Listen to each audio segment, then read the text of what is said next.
안녕하세요. 승리한상 가족 여러분, 그리고 강성 성경연구원 여러분. 오늘은 스가랴 8장 9절에서 17절 말씀을 이 백성으로 모든 것을 누리게 하리라 라는 제목으로 함께 말씀을 나누도록 하겠습니다.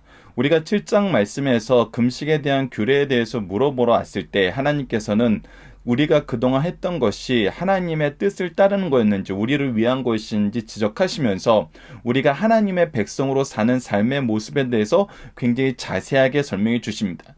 그래서 이것을 통해서 우리에게 무엇을 가르쳐 주냐면 하나님을 향한 예배가 어떠해야 되는지를 우리에게 가르쳐 주고 있습니다. 그리고 우리가 지난주 말씀을 마무리하면서 그 예배에 대해서 우리가 어떻게 해야 되는지 생각을 해봤습니다.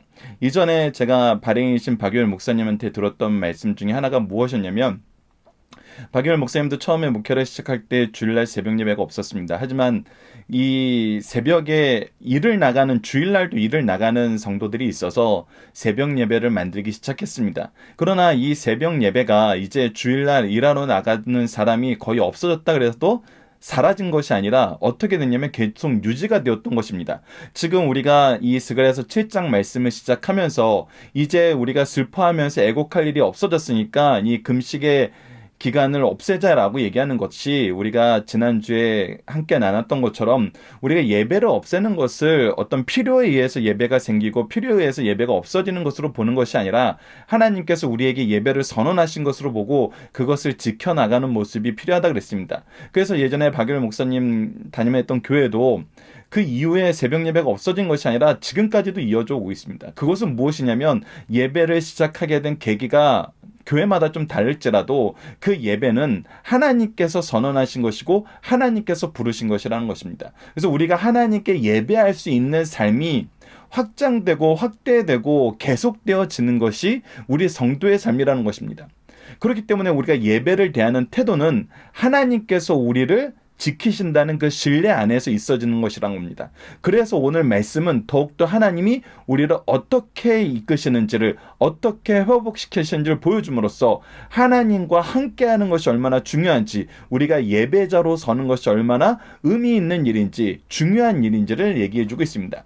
자, 9절 말씀부터 봅시다. 만군의 여호와가 이같이 말하노라. 만군의 여호와의 집, 곧 성전을 건축하려고 그 지대를 쌓던 날에, 즉 우리가 이 스가랴서 말씀이 바로 이 여호와의 집을 시작할 때에 아직 연약한 모습이 나타났던 것을 하나님께서 강하게 말씀하시면서 함께했던 그때에 무엇이 있었냐면, 선지자들의 입의 말을, 선지자들을 통해서 우리에게 주셨던 말씀이 있다는 것입니다. 이 말을 이 날에 듣는 너희는 손을 겸손히 할지어다 라고 얘기하는 것입니다.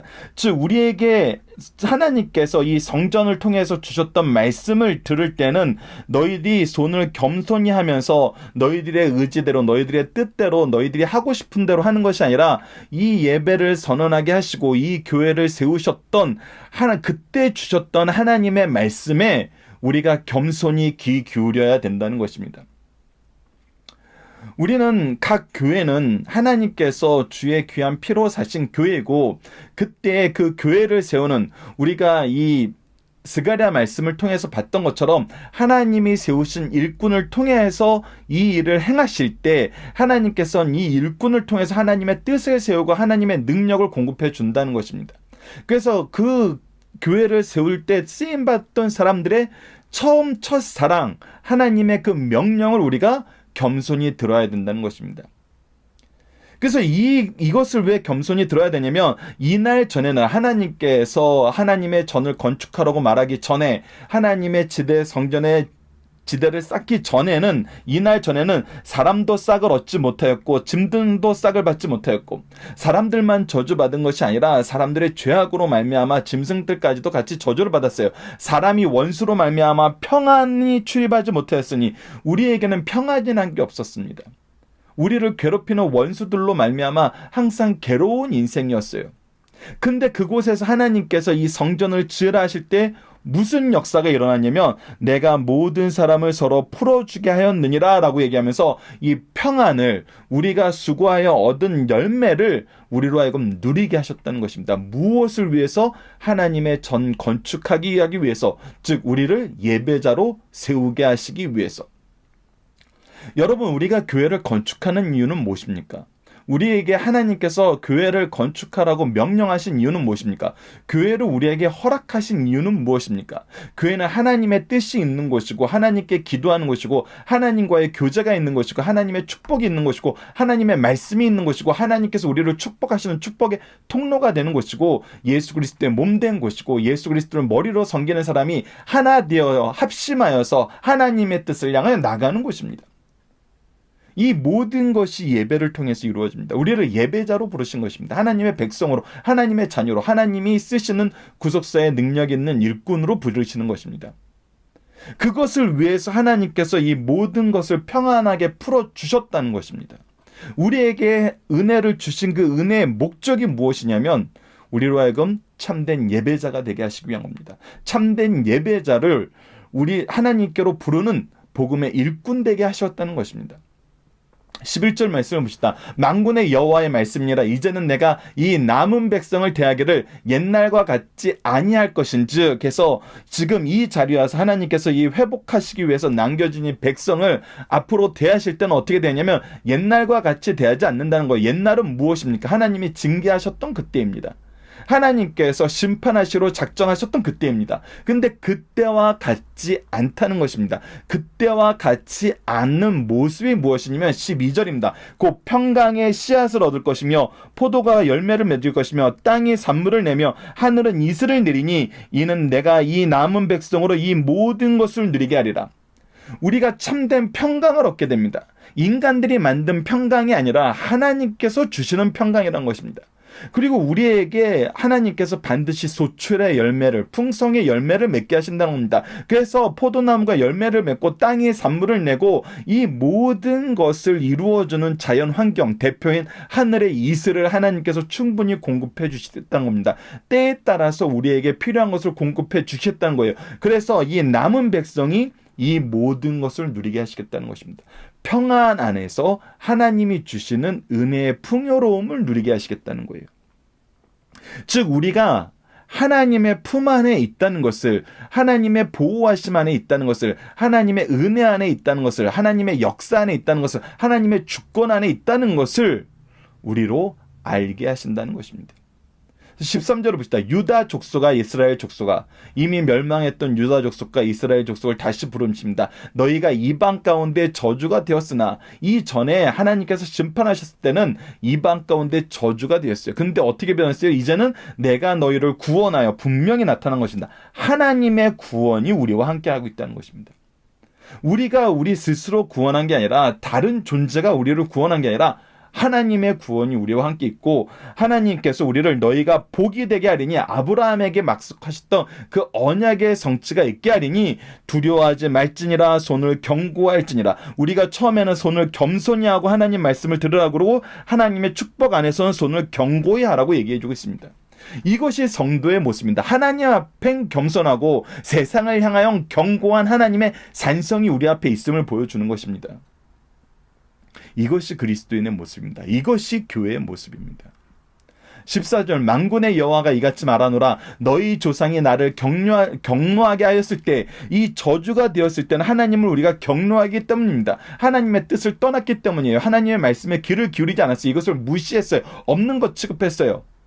그렇게 했을 때 나타났던 것은 내가 그들에게 재앙을 내기로 뜻하고 뉘우치지 아니하였은즉, 이건 뉘우쳤다는 건 내가 잘못한 거를 이 용서받아야 된다는 그런 의미가 아니라 원어적인 의미에서는 돌이키지 아니하였은즉, 하나님께서는 그의 공의가 선포되면은 그 공의를 반드시 선언하신 대로 이행하신다는 것입니다. 이것을 우리가 기억해야 됩니다. 그러나 이것으로 끝나는 것이 아니라는 거예요. 하나님은 항상 징계 가운데에서도 우리를 남겨두시고 남을 수 있도록 보호해 주시고 회복을 약속하시고 그 은혜 가운데서 다시금 승리하게 만드신다는 것입니다. 그래서 15절 말씀이 이어집니다. 이제 내가 다시 예루살렘과 유다 족속에게 무엇하세요? 은혜를 베풀기로 태어나니. 항상 우리의 회복은 하나님의 은혜로 시작한다는 것입니다. 하나님의 은혜의 역사가 먼저라는 것입니다. 하나님의 은혜를 그래서 우리는 의지하고 인정해야 된다는 것입니다. 너희는 두려워하지 말지니라. 이것이 하나님의 은혜이기 때문에 우리가 두려워하지 않는 거예요. 우리가 잘해서 받는 것이라면 우리가 잘못하면 어떻게 돼요? 또 혼나요. 우리는 잘할 수 있는 존재가 아니에요. 하나님 앞에 깨끗할 수 있는 존재가 아니에요. 그렇기 때문에 항상 두려워요. 하나님 앞에 나아가는 것이 두렵고 하나님의 말씀 앞에 있는 것이 두려워요. 그런데 이것이 은혜로 성취되었기 때문에 이 은혜가 얼마나 놀라운 은혜인지는 이미 우리가 로마서에서 봤습니다. 믿음으로 의롭게 하신다는 이 은혜를 우리에게 주셨어요. 예수 그리스도로 말미암아 이 은혜를 누리게 하셨어요. 그래서 우리가 두려워하지 않는 것입니다. 16절 너희가 행한 일은 이러하니라. 우리가 이제 행해야 되는 것은 이제 우리가 이 은혜 안에서 은혜를 통로로서 사는 삶, 복이 되는 삶, 은혜를 우리가 잘 사용하는 삶은 무엇이냐면 하나님의 주신 은혜를 우리는 무엇 하는 데 쓴다? 너희는 이웃과 더불어 진리를 말하는 데 쓴다. 하나님의 말씀을 전하는 데 쓴다. 너희 성문에서 진실하고 화평한 재판을 베풀기 위해서 쓴다. 우리가 참된 하나님의 공의와 하나님의 평화를 위해서 재판하는 거예요. 누구를 심판하고 죽이기 위한 것이 아니라 하나님의 은혜 안에 있음을 우리가 보여주는 공의와 정의의 재판, 화평의 재판을 베풀게 된다는 것입니다.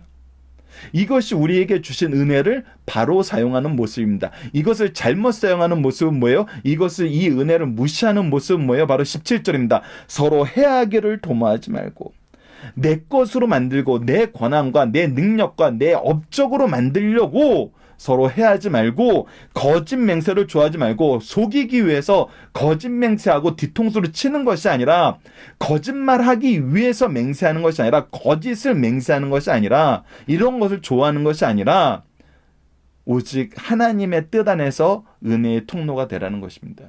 은혜를 흐르게 하라는 것입니다. 은혜를 흐르게 한다는 것이 은혜를 충만케 하는 것입니다. 그래서 우리가 서로를 해하기 도모하지 말고 거짓 맹세를 좋아하지 말라. 왜? 이것은 하나님의 기준으로 미워하는 것이기 때문이다. 반드시 이것은 무엇하는 것이다? 심판하시는 것이다. 이제 우리가 받은 은혜는 바로 이 예배의 은혜입니다. 우리가 예배를 통해서 이웃과 더불어 진리를 말하는 계기를 만듭니다. 그리고 말씀의 교제로 이어나갑니다. 기도의 교제로 이어나갑니다. 찬양의 교제로 이어나갑니다. 그리고 우리가 세상을 향하여서는 진실하고 화평한 재판을 베풀므로써 하나님의 공의가 세상을 통치하시고 하나님이 주권적으로 세상을 다스리심을 우리는 보여주는 삶을 사는 것입니다. 우리의 삶의 기준은 항상 하나님이고 우리는 하나님과 동행하는 삶을 살고 하나님이 우리를 회복시키는 그 삶 안에서 산다는 거예요. 하나님께서 이것을 계속 강조해서 우리에게 말씀하고 계신다는 것입니다. 자, 본문 묵상하기를 간단하게 다시 한번 본문 묵상을 통해서 간단하게 복습해 봅시다. 첫 번째, 하나님은 성도들을 왜 경고하게 하시고 어떻게 성도들을 경고하게 하십니까? 하나님께서 우리를 경고하게 하시는 이유는 우선 무엇입니까? 이 이유는 우리가 오늘 본문 말씀에서는 정확하게 드러나지 않지만 모든 사람을 서로 풀어주게 하셨느니라 라는 이 말씀의 근거는 무엇이에요? 이미 하나님께서 포로로 끌려가기 전에 약속하셨던 거예요. 즉 우리를 경고하게 하시는 이유는 하나님이 우리에게 주신 약속에 스스로 신실하게 행동하시는 거예요. 신실하신 하나님이란 말씀이 그래서 하나님의 약속 안에서는 항상 드러나는 것입니다. 그 약속을 이루시는 것에 우리가 은혜를 받는 거예요. 그리고 이것을 우리가 어떻게 경고하게 하시냐면 하나님께서 우리에게 주신 말씀을 통해서 선지자들의 입의 말을 통해서 우리의 손을 경고해야 할지니라 라고 얘기하면서 우리가 하나님의 말씀 안에서 경고하게 되고 하나님이 주신 축복, 평강의 씨앗, 포도나무 열매, 땅의 산물, 하늘의 이슬 그리고 이 모든 것을 누리게 하시는 하나님의 약속 안에서 우리는 경고하게 되는 것입니다. 그래서 하나님이 우리를 떠나지 않는다는 거예요. 하나님이 우리를 구원하시고 우리가 복이 되게 하신다는 이 말씀이 우리에게 이제 성취된다는 것입니다. 즉 우리는 하나님의 백성이 되는 거예요. 하나님의 일꾼이 되는 거예요. 하나님께 예배드리는 예배자가 되는 것입니다. 성도들이 더 이상 두려워하지 않게 되는 이유는 무엇입니까? 하나님이 은혜를 베풀기로 뜻하셨기 때문입니다. 과거와 다르게 이제 하나님은 은혜의 때라고 우리에게 얘기해주고 계십니다. 그래서 우리가 힘써 지켜야 되는 삶은 무엇입니까? 우리가 이 은혜를 잘 쓰는 삶은 무엇이냐는 거예요. 여러분, 다시 한번 강조하지만 왜 은혜를 받기 위해서는 이렇게 살라고 얘기하지 않냐면, 은혜는 하나님이 값없이 주신 선물이에요. 그렇기 때문에 하나님이 우리에게 가르치시는 것은 이 은혜를 받기 위해서 이렇게 하라가 아니라 이 은혜를 하나님 뜻대로 잘 써라예요. 그것이 진리를 말하는 것이고 진실과 화평의 재판을 베푸는 것이고, 이것을 잘못 쓰는 것은 서로 해하기를 도모하는 것이고 거짓 맹세하는 것이란 겁니다. 자, 본문의 중심 사상을 보도록 하겠습니다. 첫 번째, 죄를 회개하면 회복이 시작됩니다. 마음껏 축복을 누리고 선한 일을 해야 됩니다. 선민들이 말씀에 순종하여 자신의 사명인 성전 재건을 시작할 때에는 심히 어려운 시기였습니다. 그러나 이제는 하나님의 사지의 은총과 은혜가 명백하게 나타나서 이것이 완성되어 가고 있어요. 약속이 이미 성취되었으니 열심히 자기 사명 성전 재건을 수행하라는 것입니다. 회개하지 않을 때에는 징계였으나 하나님께로 돌아올 때는 축복하신다는 사실을 우리에게 가르쳐주고 있습니다. 두 번째, 하나님은 공의롭고 진실하셔 뜻하신 대로 역사하신다는 것입니다. 하나님께서 우리에게 회복을 주신 이유는 무엇이냐면 하나님이 그렇게 약속하셨기 때문이에요. 이게 하나님의 공의와 진실하심이에요. 하나님께서는 그의 백성에게 재앙을 내리기로 뜻하셨든지 은혜를 내리기로 뜻하셨든 간에 공의롭고 진실하여 한 번 정하신 뜻은 변개치 않으세요. 변하지 않으신다는 것입니다. 과거 이스라엘에게 재앙을 내리시기로 뜻하신 다음에 그대로 실행하셨어요. 이제 이스라엘에게 은혜를 베풀기로 뜻하셨으니 그대로 시행될 것이 명백하다는 것입니다. 그러므로 확실한 축복을 받는 소망 가운데 성전 재건을 강력하게 추진해야 됨을 가르쳐주고 있어요. 세 번째, 율법의 기본법 외에 도덕법의 근본은 진실함이라는 것입니다. 진실하다는 것은 하나님의 말씀이 기준이 된다는 거예요. 하나님의 뜻이 우리의 뜻이 된다는 거예요. 하나님이 삶을 살게 하시는 방법과 목적이 우리가 그 하나님의 방법과 목적과 동일한 삶을 산다는 것입니다. 성전의 건축에 힘쓰는 백성들에게 안식일을 지키는 기본적 율법 외에 금식일 같은 종교 의식 보다 도덕을 지키는 것이 이스라엘의 본분임을 강조해 줍니다. 도덕의 덕목에서는 진실함이 강조됩니다. 진실은 옳은 도덕의 근본이에요. 이러한 진실이 결여된 것이라면 사랑도 가치가 없을 뿐더러 도리어 악이 되기 때문입니다. 즉 하나님과 동일한 모습, 하나님의 뜻이 기준되었을 때 이것이 참되지, 그렇지 않은 것은 전부 악으로 달려가게 되어 있습니다. 이처럼 진실은 인간관계에서 가장 귀중한 덕목이며 평안의 기본이 됨을 우리에게 가르쳐주고 있습니다. 자, 본문 다지기를 하나씩 보도록 하겠습니다. 첫 번째, 하나님의 약속을 누릴 수 있는 자들은 누구입니까? 하나님의 약속을 누릴 수 있는 자들은 남은 자라고 표현하고 있습니다. 이 남은 자는 누가 남겨두신 거예요? 하나님께서 남겨두신 거예요. 즉 하나님의 은혜 가운데 있는 사람이란 뜻입니다. 자, 두 번째, 언제 하나님의 백성은 저주 아래 있게 됩니까? 바로 하나님이 심판하실 때, 우리가 회개치 않을 때, 하나님께서 우리를 징계하실 때, 그리고 우리가 박해 가운데 있을 때입니다. 그래서 우리가 이 저주 아래 있지만, 우리가 다시 한번 봐야 되는 것은 저주 아래 있지만 우리가 진멸하도록 있지 않는다는 거예요. 하나님께서 이 저주의 시간과 양을 미리 재놓고 그것을 넘어가지 못하게 통제하고, 즉 통치하고 계신다는 것입니다. 이것을 우리가 기억해야 돼요. 그리고 세 번째, 이스라엘 백성이 하나님의 복의 대상이 될 때는 언제였습니까? 첫 번째는 하나님께서 우리를 용서하시고 우리를 받아들이시고 우리를 회복시키셨다고 선언할 때라는 거예요. 이것이 우리가 복의 대상이 될 때예요. 그리고 우리가 복이 될 때는 언제예요? 하나님이 우리를 부르신 목적에 우리가 순종함으로 그의 뜻 안에서 살 때라는 거예요. 우리가 이걸 잘 기억해야 됩니다. 그래서 하나님의 은혜 안에 있는 자가 행할 일은 무엇입니까? 우리는 진실해야 됩니다. 그리고 우리는 은혜, 공정한 재판을 위해서 일해야 돼요. 하나님의 뜻이 이루어지길 위해서 사는 것과 동일한 거예요. 그리고 우리가 하지 말아야 되는 건 뭐예요? 서로 탐욕 안에서 거짓하는 것입니다. 겸손하지 않은 것으로도 우리가 얘기가 많이 되죠. 이 부분은 여러분들께서 본문 다지기를 통해서 좀 더 꼼꼼하게 봐주시길 부탁드립니다. 자, 본문 적용합니다. 우리가 하나님이 즐거워하시는 일을 하고자 할 때 가장 걱정하고 염려하며 두려워하게 되는 것들은 무엇입니까?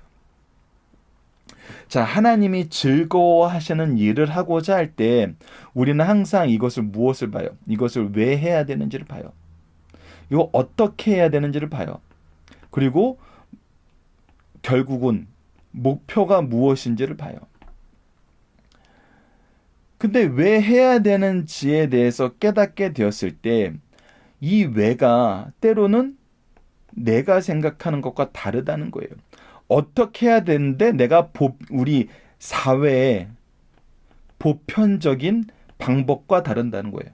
목표는 불가능해 보인다는 거예요. 그래서 내가 이 일을 왜 할까 할 때 내 생각이 있고 하나님의 뜻이 있는데 우리는 대개 내 생각에 포커스를 둬요. 그러다 보니까 이 어떻게 해야 되는 것도 사회의 통념적인 방법을 따라요.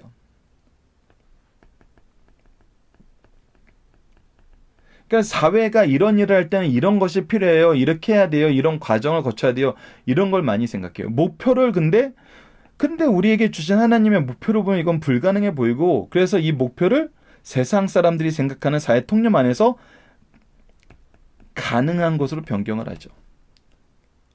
근데 이것을 다시 하나님이 우리에게 주신 목표로 하나님이 우리에게 주신 방법으로 하나님이 우리에게 명령하신 이유로 하면은 어떻게 되냐면 말 그대로 두려워져요. 왜?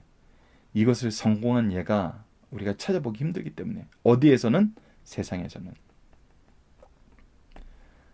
근데 우리는 이 예를 어디서 찾으라 그래요? 하나님께서. 이 예를 세상에서 찾지 말고 말씀. 하나님의 말씀인 성경에서 찾으란 겁니다. 오늘 본문이 바로 그 예예요. 세상적인 방법으로는 왜 이걸 해야 돼요? 어떻게 해야 돼요? 우리가 최종적으로 바라는 목표는 무엇이 했을 때 다 불가능해요. 절대 불가능해요.